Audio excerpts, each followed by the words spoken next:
So sa video ngayon guys, gusto ko lang kayo bigyan ng review para dito sa ating bagong gulong na Siat Grip XL.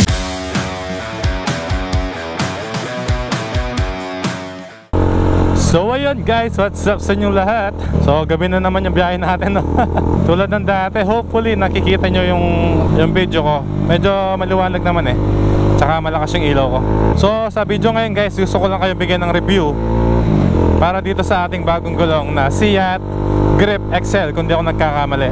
So itong gulong na ito ay isang dual sport tire, tubeless, rim 17, at ang size sa harap ay 120 by 70 kung di ako nagkakamali, tapos 160 by 60 sa likod. So nagtaas tayo ng isa, no, from the original size ng Dominar. So habang binibigyan ko kayo ng review, gusto ko lang i-share sa inyo na papunta tayo ngayon sa Ora-Ora Ora-Ora sa San Fernando. Meron kasing tambike doon, BBP o ang Big Bikers Pampanga. At sakto ibibigay na yung mga in-order naming jersey. Meron na ako isang jersey, ito suot ko ngayon yung long sleeve na black and gray o smokes, ewan ko. Ngayon yung t-shirt is orangey. Medyo malayo-layo yung biyahe natin. At first time kong tumambike ng outside dito sa amin, no, sa Clark, sa Angeles. Let's see, medyo late na eh, 7:50 PM na, or baka 8 PM na nga sa real time ngayon. Parang late kasi ng kaunti yung aking orasan sa aking Dominar.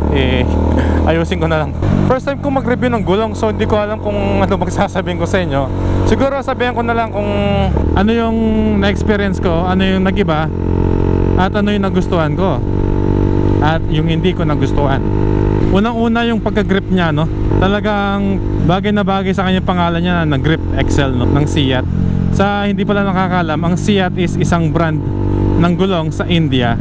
Kaya ito yung ginamit ko, sabi ko doon sa last kong vlog. Since si Dominar is from India, why not gumamit tayo ng gulong na galing din sa India, di ba? At binabala ko talaga noon pa na gumamit ng gulong na dual sport, kasi wala lang, gusto ko lang. Si Dominar naman, hindi naman siya pang racing eh.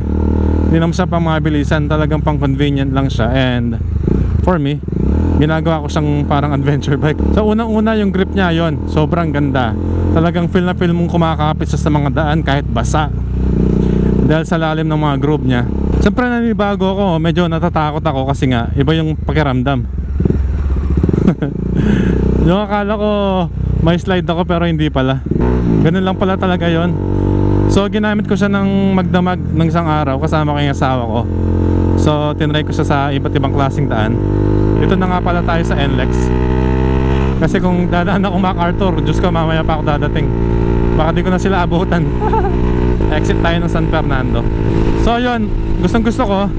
And parang nabawasan yung pagkatagtag ng daan, lalo na kapag uka-uka yung daan, no? Sa handling, medyo nakakapanibago siya. Talagang kailangan mong ibahin yung style mo kung galing ka sa hindi dual sport. Talagang maninibago ka. Yung grip niya, lalo na sa curve, hindi siya pang banking, no? Kaya kung may ka mag-banking, hindi para sa inyo tong gulong na to. Pero counter steering, talagang gumagana siya, no? Okay na okay sa counter steering. Unti-unti nagagamay ko na.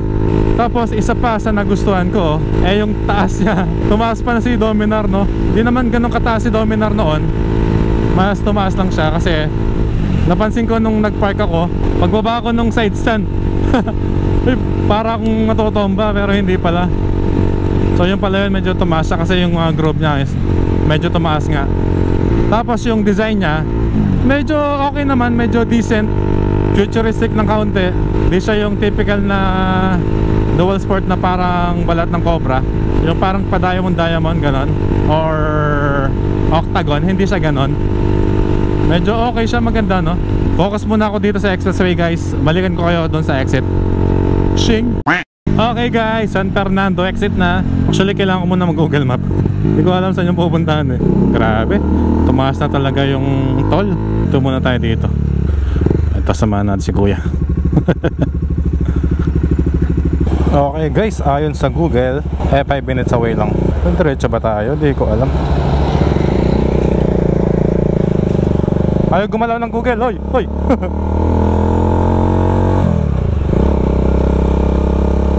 Hala. Ayan. Hoy. Kasama ko yun. Actually, di ko man alam kung kasama ko yun. Nag-assume lang ako. Sundan natin siya.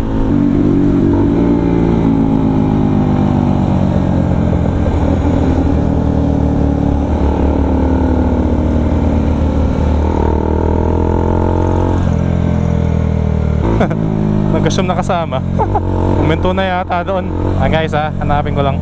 So yun guys, tinry ko rin siya sa expressway kung anong pakiramdam. So mas maganda yung pakiramdam niya kaysa doon sa stock. Ewan ko lang.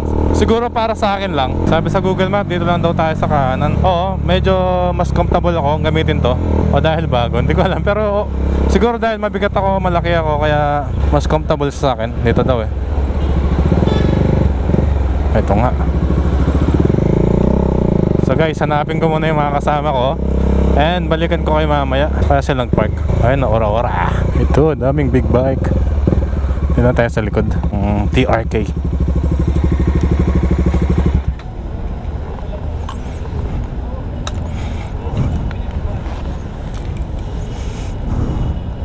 Dami. Ngayon ako sumama ng ganito karami.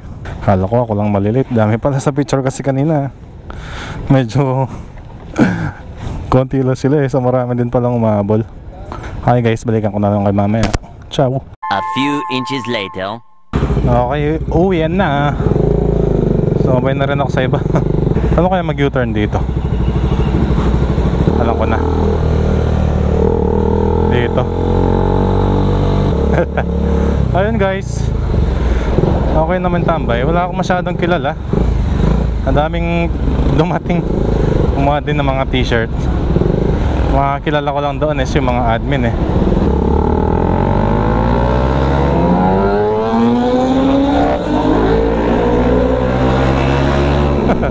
Bibilis nila. Ayun, isa pa yun. Lalakas na mga to.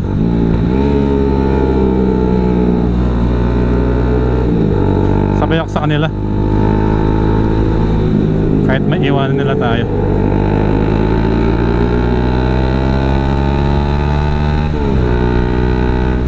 Ayan, laging high laging maabot yung rev limit ko pag may makasama akong mga sobrang laki.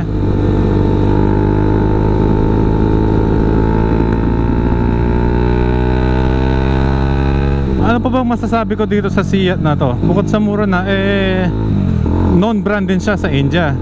And actually, gaya na sabi ko, nirecommend siya ng mga kagrupo natin sa Dominar 400 UG2.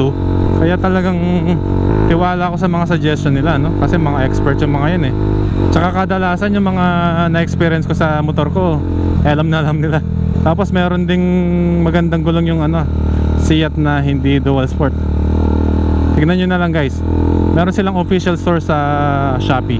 Pakatignan nyo na lang yung pangalan. Okay, expressway na naman.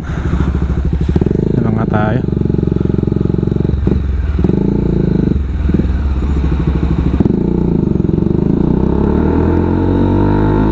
Siguro yung ayaw ko lang yung red. Red blue ba yun? Yung guhit na pintura. Mas maganda yung pure black na lang eh. Napaghalata tuloy na mumurahin. Well, gaya na sabi ko, since siguro from India siya, hindi ganun kalaki yung fees, mura siyang binibenta. Titingnan ko pa kung ilang buwan or abutin ng taon para magpalit ng gulong, or kung maputput ka agad to. Let's see. Kita-kits na lang sa exit Ay! A few minutes later. Alright, the exit. Tsaka ano siya guys, ewan ko lang no. Baka sa akin lang, makakadagdag kumpiyansa siya sa sa expressway. Bakit? Dahil ba tumaas yung motor ko ng konti? Kasi guys, kung hindi nyo alam, sa mga di nakakapansin sa expressway, may mga bako-bako kasi doon, tsaka mga pa-elevate na daan eh. Dinaanan ko kanina, ang smooth nya lang, yung hindi ka natatakot na baka masira yung mags mo.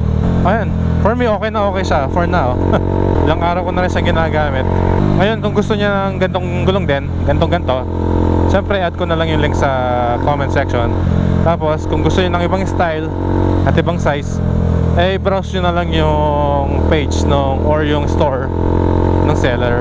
So ayun, okay naman yung tambay. May iilan ako nakakasama doon na kilala ko, familiar faces, and mga nakausap ko na noon. Kaya all goods, medyo nakapagkwentuhan ng kaunti. Pasensya na kung mahangin, nainitan ako eh. Mainit yung jacket ko. Nag waterproof jacket kasi ako, baka biglang umulan. Pero okay naman. Presko naman siya kapag umaandar ka na. Yun lang naman guys. Gusto ko lang kayo update about dito sa gulong. Okay naman. Pag nasanay ka na, goods na siya. Sa una lang talaga nakakapanibago kasi from non-dual sport sa dual sport, no? Hindi ko alam kung tawag doon sa hindi dual sport eh. Yung stock. Ito ko na siguro tatapusin na ang video. Maraming salamat sa mga sumama sa akin. Kahit short video lang ito, hindi ko alam kung gaano katagal sa edit. So kung nagustuhan mo to, please mag-like and subscribe ka sa akin YouTube channel. At kung trip mo naman sa Facebook, meron din tayo. Nag-upload din tayo ng videos sa Facebook. So ulit, maraming salamat sa mga nanonood, mga tumatapos ng video ko, at sa mga patuloy na sumusuporta. Lagi kong paalala na sa daan na palaging mag-iingat, palaging maging alerto, at palaging habaan ang ating mga pasensya. Ako ulit, si Joban Moto. Hanggang sa susunod na video. Joban out! Peace!